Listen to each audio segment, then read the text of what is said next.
اس کے بعد سوال یہ ہے کہ نماز میں سورہ فاتحہ کے بعد بھولے سے درود شریف پڑھ لیا، پھر یاد آنے پر سورت پڑھی اور آخر میں سجدہ سہو کر لیا، تو کیا نماز ہو جائے گی یا نماز دوبارہ پڑھنی ہوگی؟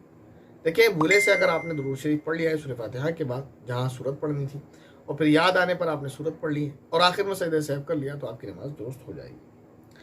اس کے بعد ایک سوال ہے، اور وہ اس کمنٹ باکس کا جو ہم نے سوالات دی ہیں وہ آخری سوال ہے۔ سوال یہ ہے کہ والدین کے لیے ایصال ثواب کا بہتر طریقہ کیا ہے کہ جس سے ان کی روح کو فائدہ پہنچایا جائے؟ ماشاءاللہ، اچھا سوال ہے۔ اگر کسی کے والدین کا انتقال ہو گیا اور وہ یہ چاہتا ہے کہ ان کے ساتھ بھلائی کا معاملہ کرے، یا کسی کے ساتھ بھی وہ بھلائی کا معاملہ کرنا چاہتا ہے، تو اس کا ایک ہی طریقہ ہے کہ ان کو ایصال ثواب کرے، کیونکہ اب ان کو ہم پیسے تو دے نہیں سکتے، کھانا دے نہیں سکتے، کپڑے دے نہیں سکتے، دنیا کی کوئی چیز دے نہیں سکتے۔ ایک ہی چیز بچتی ہے، وہ یہ کہ جو آخرت کا سکہ ہے، آخرت کی کرنسی ہے، وہ ہم ان کو دے دیں، اور وہ کیا ہے؟ ثواب، صرف اور صرف نیکیاں۔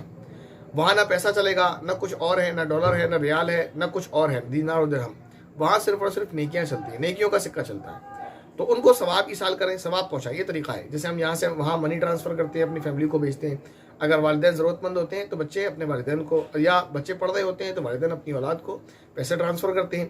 اسی طرح والدین کا اگر انتقال ہو گیا اور ان کا، یا کسی کا بھی انتقال ہو چکا ہے جس کا آپ اس کو نیکیاں پہنچانا چاہتے ہیں، تو آپ ان کو نیکیاں ٹرانسفر کرتے ہیں۔ اس کو ہم ایصال ثواب کرتے ہیں۔ اس کا بہتر طریقہ یہ ہے جو حدیث شریف میں بیان ہوا ہے، وہ یہ کہ آپ ان کے نام پر صدقہ کریں، کسی بھوکے کو کھانا کھلائیں، کسی غریب کو، یتیم کو اس کی کفالت کریں، کسی بیوہ کا سہارا بنیں، کسی بیمار کا علاج کرائیں، کسی ضرورت مند کی ضرورت کو پورا کریں، کسی مسجد یا مدرسے کی تعمیر میں آپ حصہ لیں، کسی طالب علم کی تعلیم میں آپ حصہ لیں، اس کو کتابیں لے کر دیں۔ اگر وہ جو ہے فیس پے کرتا ہے تو آپ اس کی فیس پے کرنے میں ہیلپ کریں۔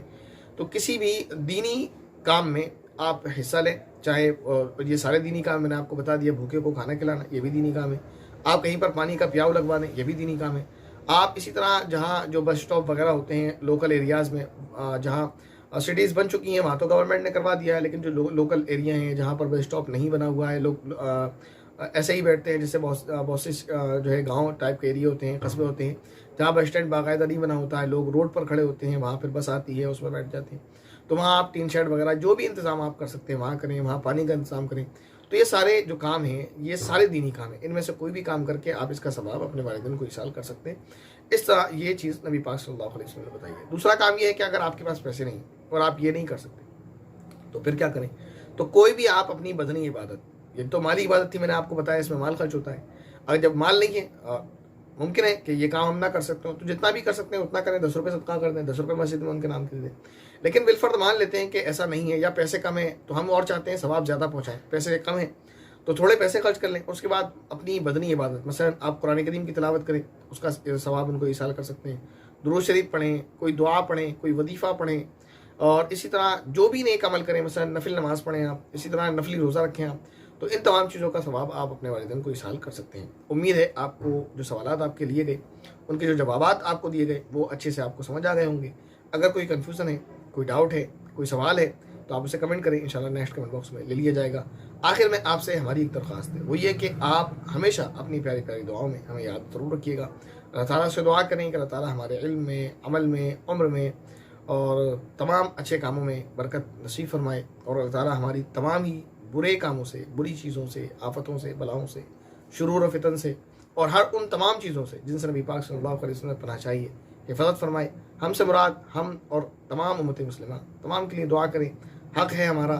اتنا تو آپ سے کہہ ہی سکتے ہیں کہ آپ ہمیں اپنی پیاری پیاری دعاؤں میں یاد ضرور رکھیے گا، کیونکہ بہت سارے لوگ ہیں جو ہمیں سننے والے ہیں، کوئی اپنے استاد کی حیثیت سے سنتا ہے، کوئی بھائی کی حیثیت سے سنتا ہے، کوئی کسی حیثیت سے سنتا ہے۔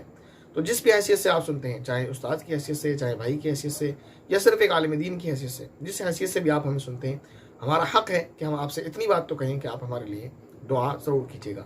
امید ہے اور یقین ہے، امید نہیں بلکہ یقین ہے، کیونکہ ہمیں معلوم ہے آپ دعائیں کرتے ہیں، اسی یقین کے ساتھ آپ سے درخواست بھی کرتے ہیں، تو ہمیں یقین ہے کہ آپ ہمارے لیے دعائیں ضرور کریں گے۔